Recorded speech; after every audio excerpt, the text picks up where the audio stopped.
Today we are going to talk about some of the important rules for my classroom. These should be familiar to you, similar to what we went over at the beginning of the year, but starting a new quarter I think we could use with a refresher. I think you'll find that many other teachers have similar rules and procedures in their classroom. Okay, let's get started. First, I want to make sure you are always respectful to me and to your classmates. You should never make a mean comment about someone else in my classroom. Try to be supportive and helpful to your classmates. You should also respect classroom property.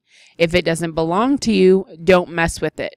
If it belongs to me, you should ask me before you can use it, and remember to give it back when you're finished. For example, one thing a lot of people have forgotten to give back is styluses. At the beginning of the year, I had 22, and now I am down to 0. Next, I want you to raise your hand if you need help, know the answer, or have a question. I would love to help you, but there's a lot of you and only one of me. It may take a few minutes for me to get over to you. Please be patient, and I will help you as soon as I can. Also, your classmates and I both appreciate it when you don't shout out the answer. I want to be able to give everyone a chance to share their ideas. Sometimes it will be your turn to share, and sometimes it won't. My rule for questions is to ask 3 before me. That means you should ask everyone at your table and make sure no one else can help you. If everyone at your table is stuck, like this cat, then raise your hand and I will come to help. The first thing I will ask is who you asked the question to before me. For safety and respect reasons, it's important that you keep your hands and feet to yourself. This includes not bothering someone else's iPad. It is not okay to grab someone's iPad out of their hands to see it. You need to ask them first if it is okay. I also want you to be able to follow directions the first time. Every time I have to repeat the directions, that's time that you don't get to start on your assignment. Listen carefully to the instructions the first time so that we can get started quickly. We will be doing a lot of group and partner projects this quarter. That means there will be a lot of noise going on. It's important that you use a quiet voice when doing group work so you don't bother and distract other groups.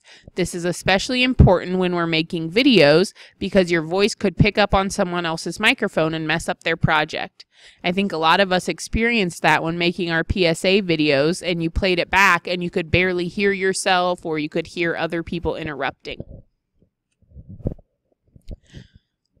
Our time together is very limited, so I will rarely give out hall passes. Please come to class prepared so that you don't have to leave to go get anything.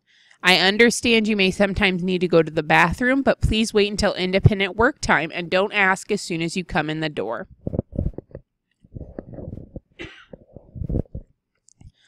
This is a really important rule that goes back to being respectful. Do not talk while Mrs. Nix or others are talking. So if I'm giving instructions or giving a presentation, you should be silently listening. The rule is the same if we're watching a video or a classmate is giving a presentation or asking a question.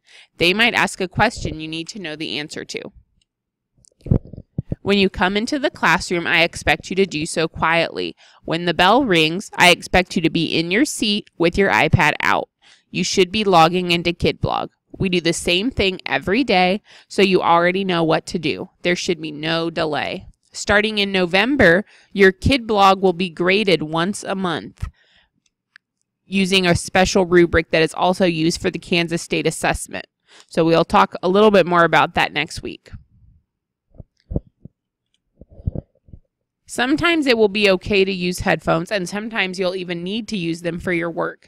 It will never be okay during bell work or times I'm giving instructions or talking. If you aren't sure, ask first if it would be okay to use headphones. When you're using your iPad, apples up means that your iPad should be face down on your table and you're looking at the speaker. The faster we do that, the faster that we can move on. And we're done. Yay!